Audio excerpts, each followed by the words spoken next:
결국 연불은 어떤 걸 말하는 것일까요? 부처님을 확연하게 떠올리면서 부처님을 모습을 관상하는 것, 그런 것도 연불이고, 목소리를 불러서 소리를 내서 부처님을 간절하게 부르는 것은 이제 우리가 시장바닥에서 아이가 엄마를 잊어버렸어요. 그러면 아기가 아무리 찾아다녀봐야 작은 발로 언제 어머니를 찾겠습니까? 그냥 그 자리에 서서 울기만 하면 어른들이 그냥 그 소리를 듣고 우는 소리를 듣고 즉각 찾아와서 가장 찾기 쉬울 것일 것입니다.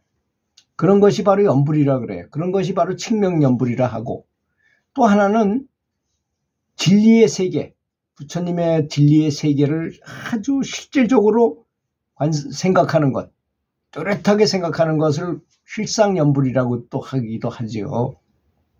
그래서 어떤 분은 참선을 하다가 연불로 돌리신 분이 있어요. 참선을 하다 해가지고는 극락왕생을 하지 못하고 성불하기가 어려우니까 쉽고 빠르다는 연불을 해야 되겠다 해가지고 연불을 하시는 분이 화두선을 하던 버릇이 있어가지고 자꾸 소리 내려니까 이게 자꾸 어긋날 수밖에 없어요. 그런 분들은.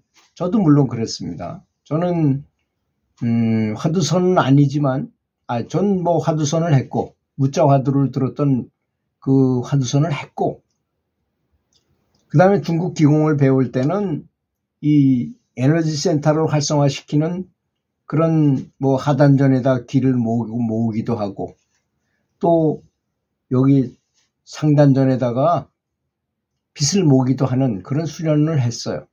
그러다가 연불을 했더니 이게 서로 충돌이 돼가지고 굉장히 어렵더라고요. 그냥 아무 생각도 안 하고 의식만 여기다 두던 수련을 하던 사람한테 연불을 하라고 하니까 아미타불을 외워야 되잖아요. 그런 것 때문에 이게 충돌이 많이 일어나는 것을 스스로 많이 느꼈습니다. 그럼에도 불구하고 의식을 그냥 거기다 두고, 거기다 의식을 두고 부처님이 여 앞에 계신다고 생각하면서 부처님을 내 해안으로 모신다고 생각을 하는 것도, 그것도 연불이라는 점을 알아야 된다는 것입니다. 염자니까 생각염자에 생각을 한다는 것입니다. 이것을 잘 설명한 내용이 있잖아요. 제가 여러 번 소개해드린 내용이죠. 타인한 스승이라는 사람이 세상에서 활을 가장 잘 쏘는 사람이었어요.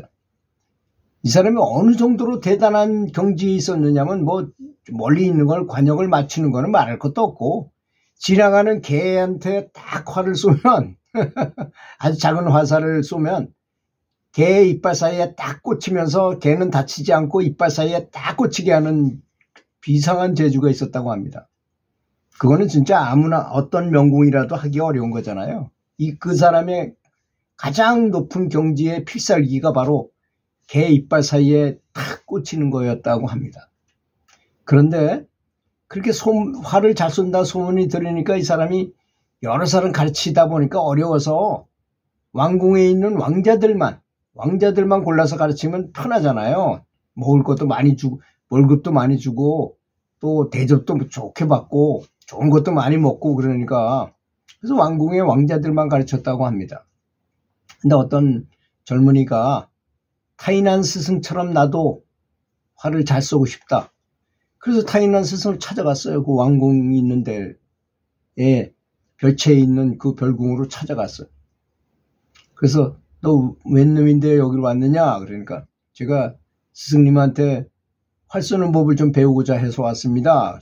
야 임마, 너까지 감히 나는 왕자만 가르치는 사람인데 평민이 여기 와서 감히 그걸 배우겠다 하느냐? 그랬더니 이 친구가 위아래를 타인한 스승을 자세히 보더랍니다. 그리고 돌아가더래요. 가라니까 갈 수밖에 없잖아요. 쫓겨난 거죠.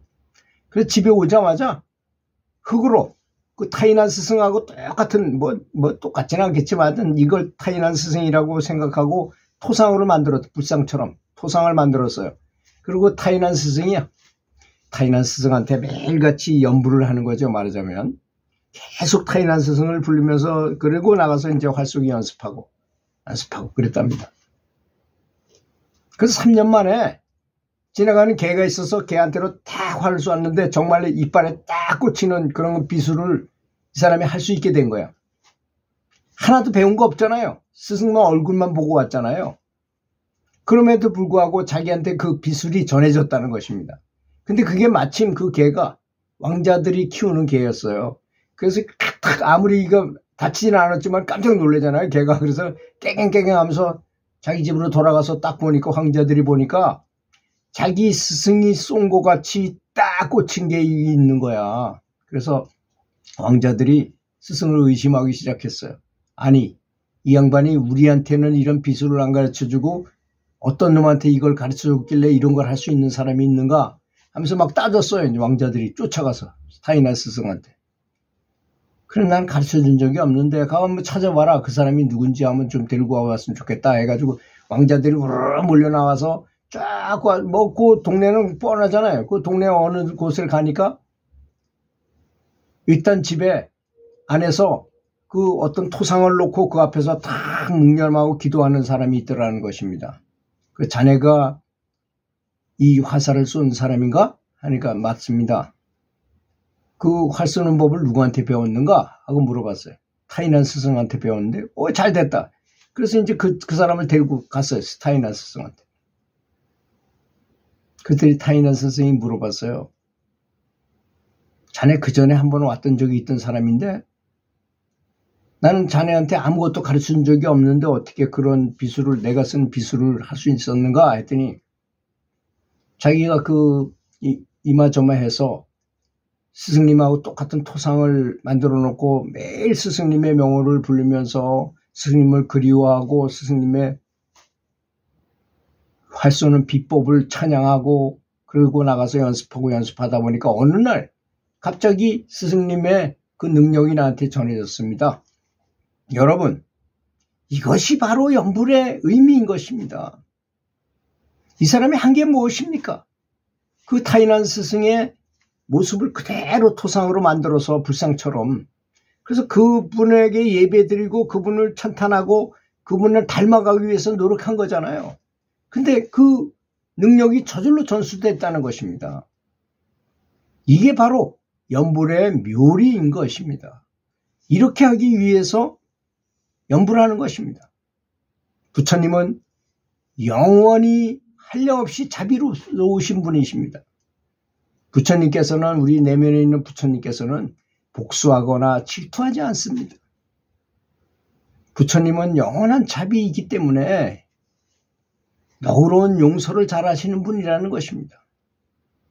수행자가 수행을 하다가 이 세상을 떠날 때 부처님은, 나의 내면에 있는 나의 부처님은 오직 한 분이고 영원히 나 자신을 영원히 사랑하는 분이라는 것을 꼭 기억해야 할 것입니다. 내 자신의 영원히 전능한 자성불임을 확실히 자각하는 것이 바로 연불하는 목적이기도 한 것입니다. 그래, 목적이 어디 있느냐가 굉장히 중요한 것이죠. 연불하는 사람은. 이것을 확실히 기억하기만 한다면 수행자는 뭐 몸이 아플 틈도 없이 곧장 바로 극락으로 가게 된다는 것입니다. 그것이 연불의 요체인 것입니다. 어쩌니 저쩌니 해서 지옥으로 간다고 하거나 염라대왕의 심판 같은 것을 믿지 말라는 것입니다. 사람들이 어떠하든 간에 부처님께서는 항상 수행자를 영원히 최고로 사랑하신 분이라는 것을 믿어야 할 것입니다. 왜냐하면 수행자들도 불성이 있는 부처가 될 수 있는 신분으로 태어난 사람이기 때문인 것입니다. 사람은 누구나 다 그렇습니다. 부처가 될 수 있는 성분을 가지고 태어난 것입니다. 부처님은 무량무변하기 때문에 다양한 모습의 부처님으로 화연하실 수 있습니다.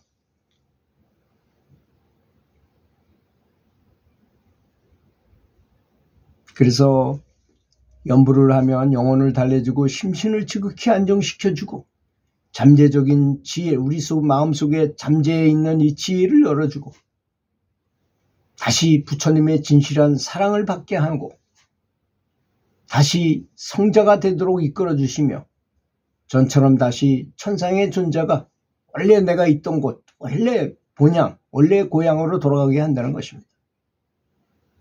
이것이 바로 연불의 요체인 것이니 이런 목표, 이런 뚜렷한 목적을 가지고 연불을 한다면 어찌 연불이 헛연불이 되겠습니까?